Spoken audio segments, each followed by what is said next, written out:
All right, this is Mr. Warwick. I've had a bunch of people reach out over email asking some questions about this 2.6b.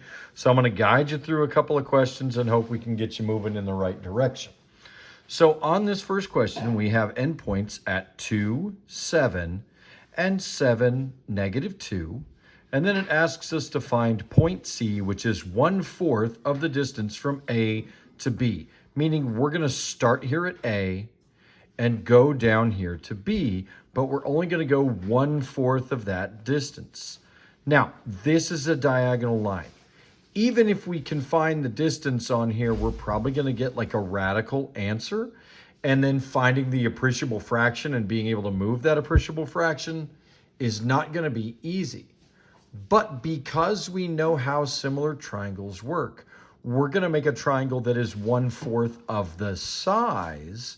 And when we find that triangle that's 1/4 of the size, because the y value will be 1/4 of the distance and the x value will be 1/4 of the distance, then we know that the distance from A to B is going to be 1/4 of that total because we've made that similar triangle. So down here on my paper, I'm just going to kind of illustrate that as best as I can. I'm just going to kind of estimate that point, and I'm going to say this is 1/4 of that distance, okay? Well, the distance from 2 to 7 along the x-axis is 9 units. Oh, no, sorry, 2, 3, 4, 5, 6, 7. I'm looking at the wrong one. The distance from 2 to 7 is 5 units, okay? Positive 2 to 7.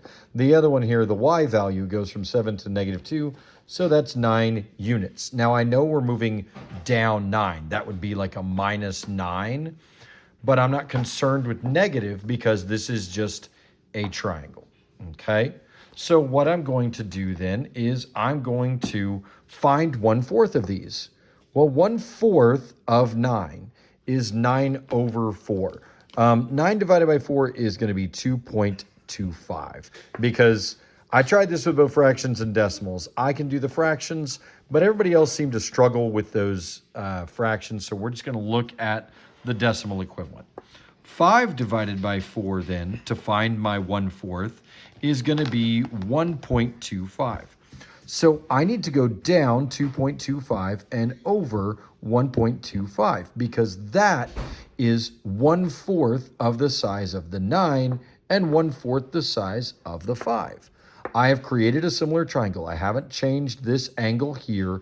This is still a right angle just like this one, so I've made a similar triangle. Well, since I'm starting at 2, 7, if I follow this like I would have a slope triangle in Algebra 1, I'm going to go down 2.25. Since this is moving up and down, that's the y value. So 7 minus 2 would be 5, and then I subtract 0.25 from that. This point, the y value, is going to be at 4.75. Then I'm going to the right 1.25. This is left and right. This is my x value. So I'm adding 1.25 to that 2, and I get 3.25. So here is my first answer. Find point C, which is 1/4 of the distance from A to B. I made a right triangle that was 1/4 of the size of this right triangle. I found the distances of that, which is 1, 2, 0.25 right in here. And then I went over 1.25, which is about right here. And it makes sense that this is where my point is, and that point is 3.25, comma, 4.75, okay? So that's how you get through A. Then point B says find point D, which is 2/5. So I'm going to do the same thing here. I'm going to divide this by 5, but then each fifth section, I need 2 of those to get to that next spot, okay? Then E, I need 3/4 of the distance, but this one's tricky. It goes from B to A. Well, 3/4 of the distance from B to A should be the same as 1/4 of the distance from A to B. So I should just have my same answer there. And then point F, 2/5 of the distance from B to A.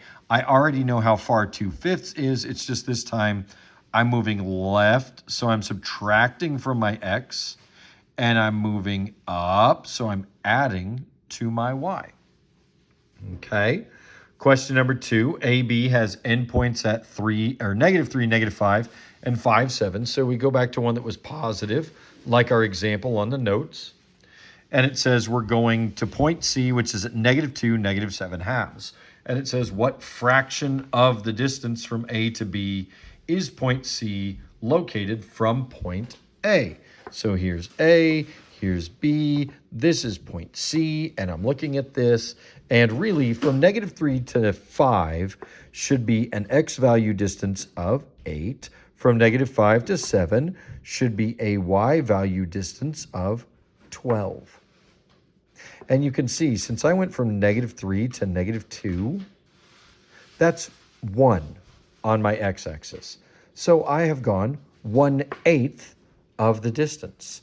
If I take my 12 and divide that by 8, I get 1.5. That's 1.5. So if I go 1.5 over from -5, that'd be -4 and then -3.5. And sure enough, this -7 halves is -3.5. That's where I am. I'm over 1.5. That is an eighth. I have gone 1/8 of the distance from point A to point B. Okay, use that kind of information. Remember, the ratio is different, and talk about that. We had a ratio problem on the notes you should be able to refer to if you were in there in class and remember what was going on. Okay, then I'm going to skip forward just a little bit. I'm going to look at number 3. It says point M is located at -2, 5. I have that here. I'll go ahead and write a point M.